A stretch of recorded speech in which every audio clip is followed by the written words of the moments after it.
And welcome to SMK vlogs. Darjeeling স্কেচবুকের পর আবার নতুন গল্পের একটা সিরিজ চালু করতে চলেছি, যার নাম হচ্ছে বেরোনোর ডায়েরি। এই বেরোনোর ডায়েরিতে 10টা গল্প। 10টা গল্পের প্রথম গল্প হচ্ছে শান্তিনিকেতন।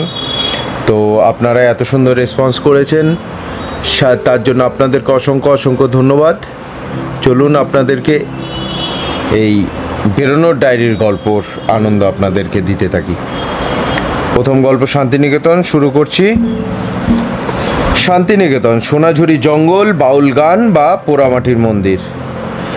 ভোরবেলা ঘুম ভেঙেছিল সঙ্গীত ভবন থেকে ভেসে আসা সমবেত গানের আওয়াজে।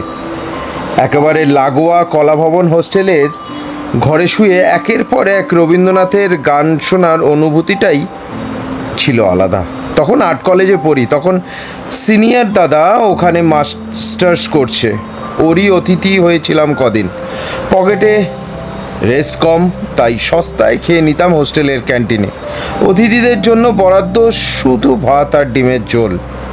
সেই ঝোল এতই জলবত্ত যে ভাসমান পুচকে ডিমটাকে ভাতের থালায় তুলে আনতে রীতিমতো কসরত করতে হতো।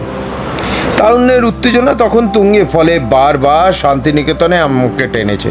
বসন্ত উৎসব, পৌষমালা, কেন্দুলি বাদ যায়নি কিছুই। বন্ধুবান্ধব নিয়ে শুধু হুল্লোড় হয়েছে। ওখানকার শিল্পচর্চা ইত্যাদি নিয়ে আলাদা কোনো উৎসাহ তখনও গড়ে ওঠেনি। হয়তো চলার পথে রামকিঙ্করের বানানো মূর্তিগুলোর সামনে একটু দাঁড়ালাম, কেউ একজন বলে উঠল, দেখেছিস, এটা হলো সুজাতা। বেশ, ওই পর্যন্ত। মানুষটাকে চাক্ষুষ করার কথা মাথায় আসেনি। কালো চশমা চোখে বিনোদ বিহারী লাঠি হাতে কলাভবনে ঘুরেছেন, এমন দৃশ্য আমার চোখ এড়িয়ে গেছে। এখন এসব ভাবলে সত্যিই খুব আফসোস হয়। মাঝে প্রায় 10 বছর বাদ দিয়ে আবার নতুন উৎসাহে শান্তিনিকেতনে যাওয়া শুরু করেছি, শুধুমাত্র প্রকৃতির টানে। 1990 দশকের গোড়াতেও শ্যামবাটি পেরিয়ে ক্যানালের চারপাশটা কি অদ্ভুত নির্জন ছিল। প্রান্তিকের দিকে কয়েক পা হাঁটলেই যে সেচ বাংলো আছে, সেখানে সপরিবারে কাটিয়েছি একবার। মনে আছে, সন্ধ্যের পর রীতিমতো গা ছমছম করতো। আশেপাশে ছোট ছোট কিছু ঝুপড়ি, চা আর সিঙ্গারা ছাড়া কিছুই পাওয়া যেত না। ওখানেই দেখা হয়ে গিয়েছিল আর্ট কলেজের জুনিয়র আশিসের সঙ্গে। কাছেই আদিবাসী গ্রাম, বনের পুকুরে বাড়ি বানিয়ে রয়েছে। ঘুরে এলাম সুন্দর মাটির দোচালা বাড়ি আশিসের, পিছনেই মস্ত পুকুর, তালগাছের সারি, অনেক দূর অবধি ধানক্ষেত, খোলা নীল আকাশ। মনে হলো দেখার তো এই তো শুরু। কিছুদিনের মধ্যেই সঙ্গী হয়ে দাঁড়ালো রং, তুলি আর স্কেচ খাতা। ইচ্ছে মতো ছবি এঁকে বেড়াই। বছর 20 আগেও কোপাই নদী যাওয়ার রাস্তাটা দুদিকে পাকা বাড়ি, চোখেই পড়তো না। আর ফুলডাঙ্গা ছিল ধুধু প্রান্তর। ক্যানালের ধার ঘেঁষে লাল মাটির রাস্তা ধরে হেঁটে যেতাম, ভারী মনোরম লাগতো। শান্তিনিকেতনে গিয়ে সাইকেল চেপে ঘোরাটাও বহুকালের অভ্যাস। নিজেকে তখন একজন আশ্রমিক বলেই মনে হয়। ক্যানালের মুখে একটা দোকানে 5-10 টাকা ভাড়া দিত, যখন খুশি ফেরত দিলেই হলো। ধীরে ধীরে আবিষ্কার করেছি আদিবাসীদের গ্রামগুলো কি পরিচ্ছন্ন আর ঝকঝকে সব মাটির বাড়ি। জানালা প্রায় থাকেই না, শুধু একটা দরজা অথবা দুটো, বাড়ির মাঝে এক ফালি গলিপথ। ভেতরে দেখেছি মহিলারা খড় শুকাচ্ছে, মাটি লেপছে, রান্না করছে। প্রান্তিক স্টেশন টপকে ওপারে পিচের রাস্তা বাঁক নিয়ে চলে গিয়েছি কঙ্কালীতলার দিকে। শীতের দিনে সাইকেল চালিয়ে যেতে কি যে ভালো লাগতো। এককালে দেখেছি পালা পর্বণ ছাড়া মন্দির বেশ ফাঁকাই থাকতো। বেশিরভাগ লোক যেত সাইকেল রিক্সা চেপে, টুকুস টুকুস করে। দিনে দিনে জায়গায় ভিড়ভাট্টা বেড়েছে, সঙ্গে বাউল ফকিরদের হট্টগোল। তাও হঠাৎ একেধারে কাউকে আপন মনে বসে বাঁশি বাজাতে দেখলে দাঁড়িয়ে পড়ি। চটজলদি একটা স্কেচ হয়ে যায়, আশ্রম চৌহদ্দির একেবারে শেষ মাথায় বোলপুর ঘেঁষা হিন্দি ভবনে রয়েছে বিনোদ বিহারীর আঁকা 3 দেওয়াল জোড়া মিউরাল। মধ্যযুগের ভারতীয় সাধু সন্তদের নিয়ে তার মাস্টার মশাইদের এই ধ্রুপদী কাজটিকে স্বয়ং সত্যজিৎ রায় দরাজ হাতে সার্টিফিকেট দিয়ে গেছেন। একবার গিয়ে দেখে না এলে আজও মন ছটফট করে। সত্যজিৎবাবু নিজে ছাত্রজীবনে কলাভবনের যে একতলা হোস্টেল বাড়িতে কাটিয়েছেন তার সামনে গিয়ে দাঁড়াই। বারান্দার দড়িতে কয়েকটা ময়লা লুঙ্গি আর দলা পাকানো জামা ঝুলতে দেখে মনটা উদাস হয়ে যেত। এই সেদিন অবধি আশ্রম চত্বরে অবাধে ঘোরাঘুরি করা যেত। মোড়ে মোড়ে পাহারা বসেনি। কথায় কথায় এদিক যাবেন না ওদিক যাবেন না শুনতে হতো না। কলা ভবনের বেদিতে বসে কত আড্ডা ছাত্র আর মাস্টারমশাইদের সঙ্গে। প্রাক্তন অধ্যক্ষ কেজি সুব্রমণিয়াম ক্যান্টিনের দোতলায় হলঘরে মিউরাল ডামি বানাতে ব্যস্ত।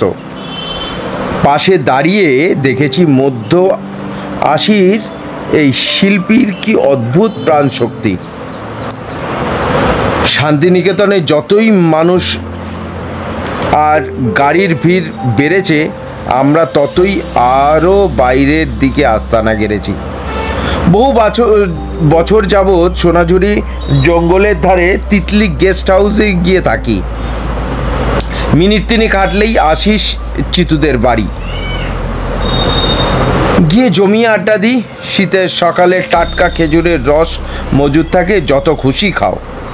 কপাল ভালো থাকলে রাতের কাঠের ঢিমে আছে চিতুর রান্না হাঁসের মাংস আর ভাত।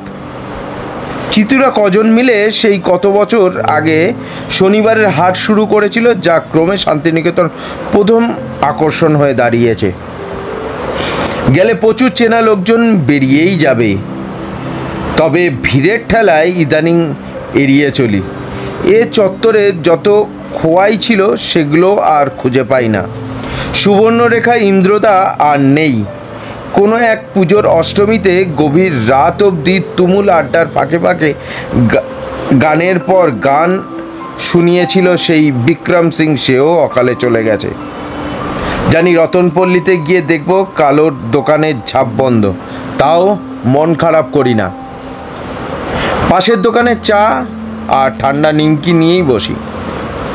মনে পড়ে যায় এক বসন্তের উৎসবের সকালে এখানে দল বেঁধে তুমুল নাচ গান আর হুল্লোড় করার কথা। আজও বড় বড় গাছের ঢাক পূর্ব পল্লীর নির্জন রাস্তাগুলিতে হেঁটে বেরিয়ে আনন্দ পাই। শীতকালে একতলা বাড়ির বাগানগুলো রং বেরঙের ফুলে ভরে থাকে।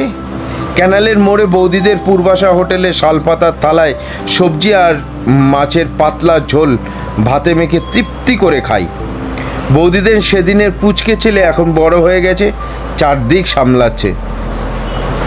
পোড়ামাটির মন্দির দেখার ইচ্ছে হলে গাড়ি ভাড়া করে চলে যাই সিরসা, ইলামবাজার কিংবা কালিকাপুর রাজবাড়ির উদ্দেশ্যে। আবার শরৎকালে তখন কোপাইয়ের ধারে সাদা ধবধবে কাশফুলের ছবি তুলতে গিয়ে কাদায় মাখামাখি হয়ে ফিরি। আজও ভোরের ট্রেনটা ঘুষকরা ছাড়লেই বাউলের দল তারও স্বরে গান জুড়ে দেয়। বেশ খুশি লাগে, বোলপুর এসে গেল। তো এই ছিল শান্তিনিকেতনের গল্প, নতুন সিরিজের নতুন গল্প। প্রথম গল্প শান্তিনিকেতন শেষ করলাম। আপনাদের কেমন লাগলো অবশ্যই কমেন্ট করে জানাবেন। আর আপনাদের ভালো লাগলে আপনাদের কাছের মানুষের কাছে গল্পগুলো শেয়ার করে দেবেন, কমেন্ট করবেন, লাইক, সাবস্ক্রাইব আর নোটিফিকেশান বেলটা অবশ্যই ক্লিক করবেন, যাতে আপনারা এই গল্পের নোটিফিকেশানগুলো আপনাদের কাছে আসে আর আপনার গল্পগুলো আপনারা শুনতে পারেন। আচ্ছা, অসংখ্য অসংখ্য ধন্যবাদ আপনাদেরকে। আজ আসি SMK ব্লগস থেকে আজ্ঞা চাইছি। ধন্যবাদ।